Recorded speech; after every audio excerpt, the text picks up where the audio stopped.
So, for example, when I left Canada, I'd worked on 3 different models of the F-111. Prior to the F-111 training, I'd worked on F-4s, even some old stuff like C-47, the C-54, T-33s. So I got a pretty broad background in not only electronics and avionics equipment and test equipment and working on the aircraft too for fun. Because we were on standby on the weekends, and if we had aircraft that were broke on the weekends, you had to not only go out to the aircraft and pull the unit or troubleshoot it, you had to take it in the shop and repair it. So after I left Canada, it was to another new program at Mountain Home Air Force Base. Right. And you didn't ever train as a pilot, did you? You didn't actually fly these aircraft, or did you? Did you ever sort of fly any of them, or? There's 2 different cases where I flew. One was a functional check flight.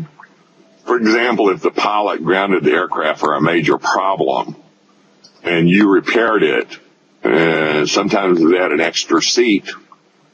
Most of the aircraft back then had at least 2 seats, even the fighter planes. And then, of course, later on, there's F-16s that only had 1 seat. Yeah.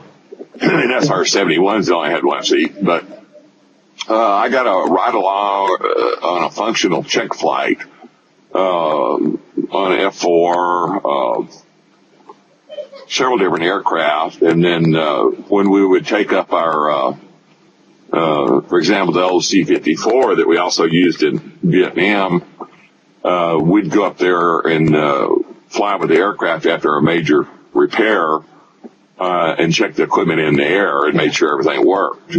But you were actually piloting the plane, or were you just a passenger? No, the best I've ever done is sit in the front seat as a navigator or something like that. I actually sat in the front seat going across the Pacific in a C-5. Wow.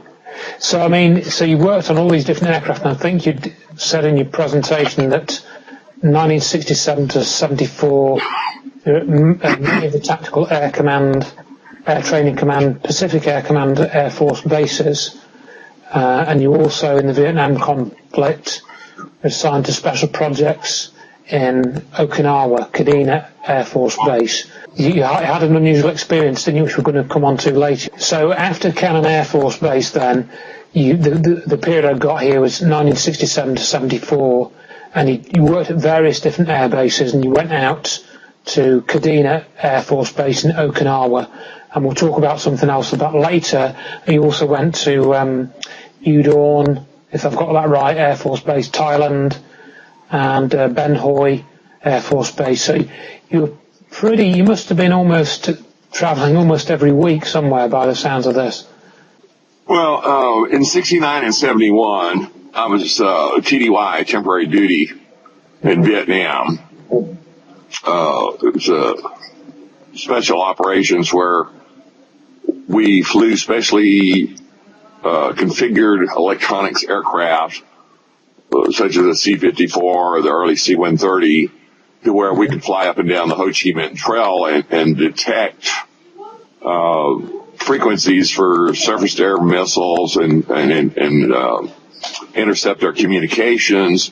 And also they had dropped very advanced sensors that were both seismic and audio and radar and electronic signals detectors. These sensors, it was called Igloo White. It was very classified. It's top secret, and in fact, only in the last year or so can you look it up on Google, on Wikipedia, Igloo White. So after I came back from Vietnam in 71, I went to Mountain Home Air Force Base and worked on the D model of the F-111. Right. And I worked mostly on electronic countermeasures up there, with the exception on the Central Air Data Computer, which I was a specialist on, and I'll send you my reviews and you can see where I was written up on that. Okay. So I was up at Mountain Home Air Force Base only for 2 years. And then in August of 73, I'd been in an accident in the line of duty where I severed my aorta by an inch, and it was DOA to a hospital in Boise, Idaho. And but after they the car's seatbelt failed to operate properly. Was that the incident? Yes, I was driving a brand new Dodge Colt, and a transient farm worker had left one of those huge old black 55 Fords.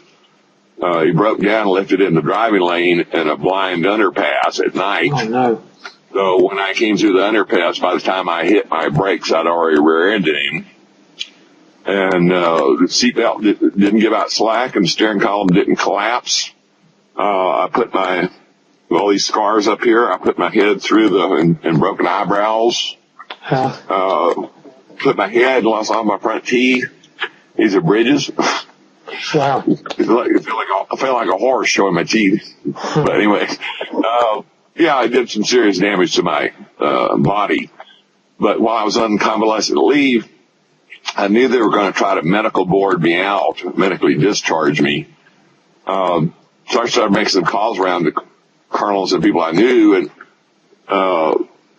this one guy, he says, I got this new F-15 program coming into Edwards Air Force Base.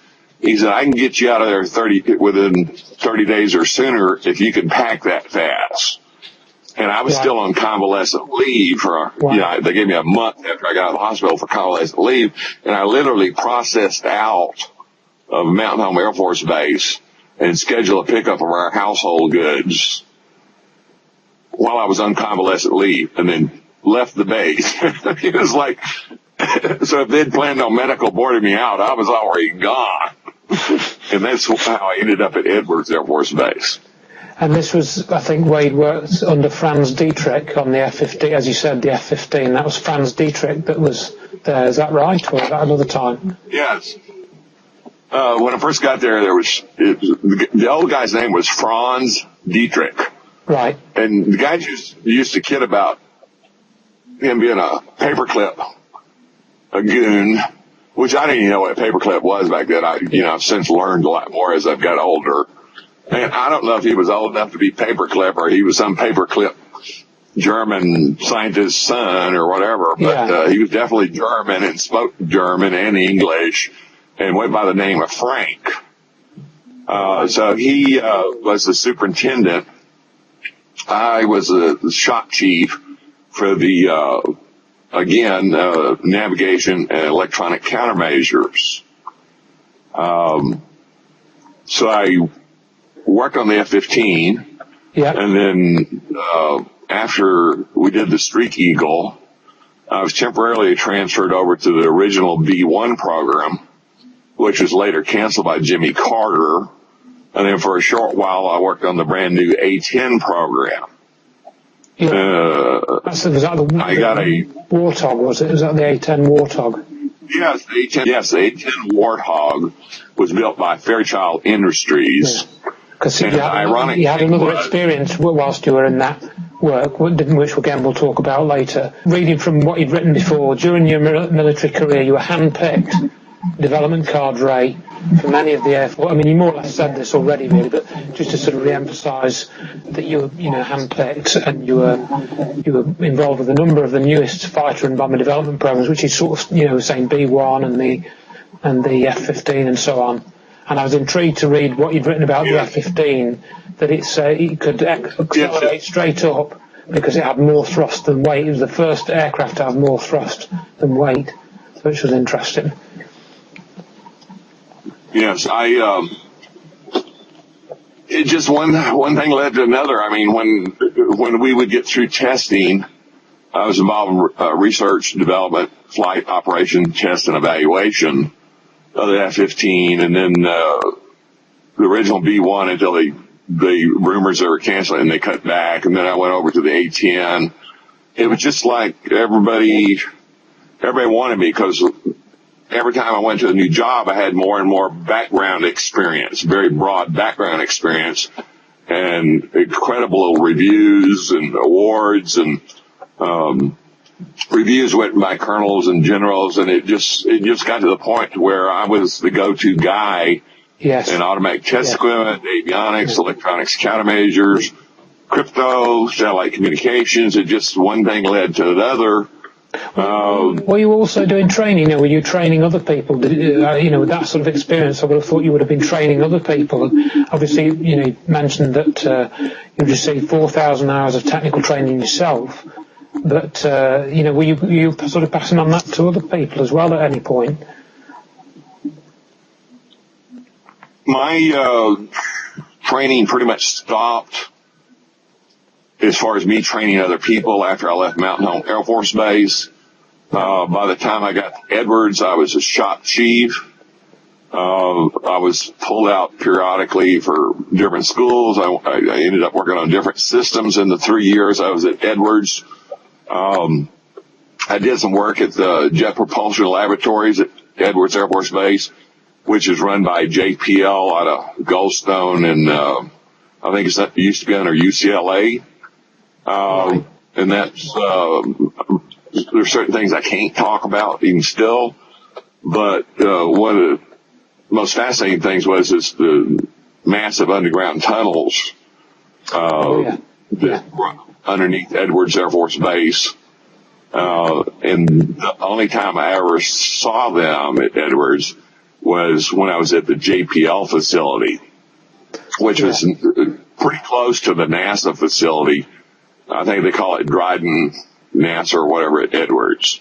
All right. And so that was kind of interesting, to see these massive tunnels there. And then, because I think so pretty much, I'd heard from the other interview that you'd heard rumours that there was an underground train that went from north of Edwards Air Force Base. Is that correct? Or there was one that went,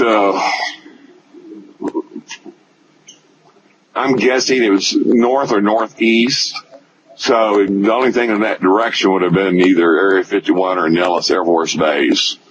And then there was one that went kind of like southwest. So that was either going to L.A. or the Lockheed facility at Palmdale, where they did a lot of classified work. I mean, you didn't actually see that, did you, that railway system? But I think you said in one of the other interviews that somebody had told you that was in operation, that system. They had, you get in these big tunnels, and they're all, back then they were metal clad.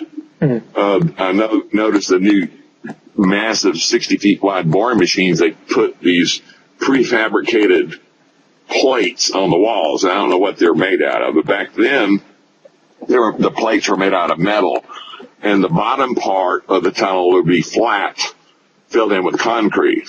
And then along the sides and on the top, they would have the plumbing, the fuels, the gases, the electrical lines, all that stuff would be running at like 10 o'clock and 2 o'clock going down the tunnel. And then they have lights, mostly on top. So when you get in these tunnels, if you're in a segment of the tunnel, you'd have these red emergency lights with the little metal covers over them to keep, in case they got broke or whatever. And if you didn't turn on the main lights, all you'd see is these red lights going down the tunnel. It was really spooky because you'd get all kinds of strange noises coming down the tunnels. It freaked my buddy Jerry Ellerick out quite a bit. And but you go down these tunnels that were like, 14, 16 feet wide, and then you'd go to a point to where they had one that was like 40 feet wide, and they had these massive doors that slid, but you had to have the passcodes for that, and I didn't have the passcodes, the key cards, or anything. So we saw the doors. There were areas that were inaccessible, and they were underground. Now, how many times did you go into those tunnels, roughly? Do you know? Was it like just a day's work or a few days? Or we had to go down and check equipment readings probably every day for, actually I worked nights at JPL. I think that lasted about 3 months. So But yes, every night we'd have to go down and take equipment readings, and my buddy Jerry was assigned. Well, actually, I got Jerry assigned to a lot of things because he worked for me on the F-15 program, and every time I got a new program, I always handpicked 2 or 3 of my own crew to take with me, which, they allowed, and Jerry worked with me at JPL. And this was all cryptographic work, so the equipment was all, it was all to do with cryptographics, was it? Or was it ATA? Everything they did was encrypted. Yeah. Which is very common in the military, especially state-of-the-art stuff, because they don't want somebody somehow sneaking information out or whatever that's not encrypted. Yeah. So, everything was encrypted. We would just get the digital readouts, or the analog readouts, or the printouts, depending on the system, and we'd record that data or transfer it. Right. It wasn't, okay. I didn't think it was anything really exotic. The only thing important about it was these awesome tunnels, and you could see on the 40 feet wide ones, these massive doors, and below it you could see the tracks where they ended. Mm. And how long do you think these tunnels were? How long were these tunnels roughly? Do you know? Did you get to the end of them? I don't have a clue how long the massive ones were.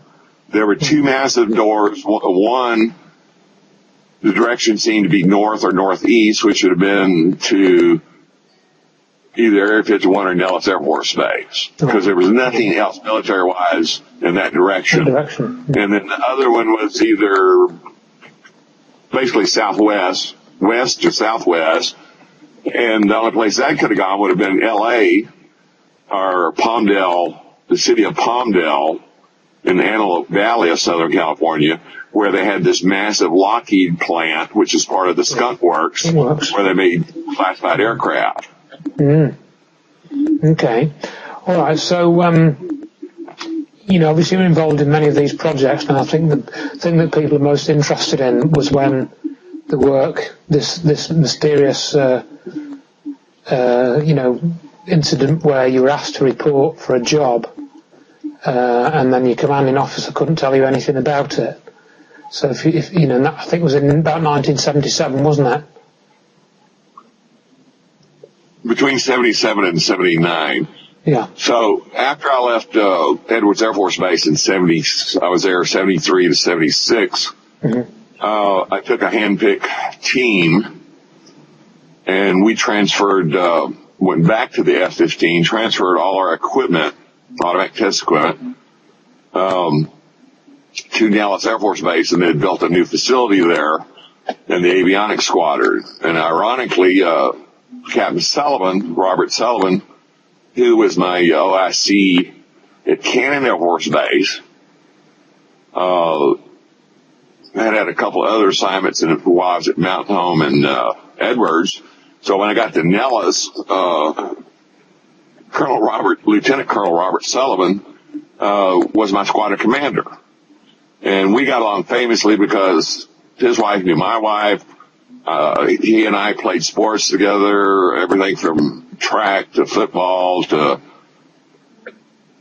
we'd go party together. So, we were on first name basis when we were in private. Of course, I'd never go around calling him Robert in front of other troops because he was the commander.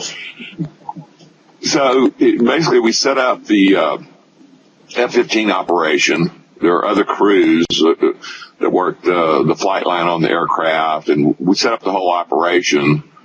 And then I got deeply involved in electronics countermeasures. And the system was called Two's Tight for the F-15. And I went to some schools for that, and all of a sudden I started getting involved with different contractors, and both the Two's Tight and the electronic countermeasures suite, which is several different avionics units, were all classified top secret. So I ended up, at that point, starting to go to more defense contractors and other bases, giving briefings, are sitting in on chess to check schedules, and there are different milestones in every schedule of any program to where they're supposed to be able to do certain things at a certain time in order to get paid a portion of the money for the contract.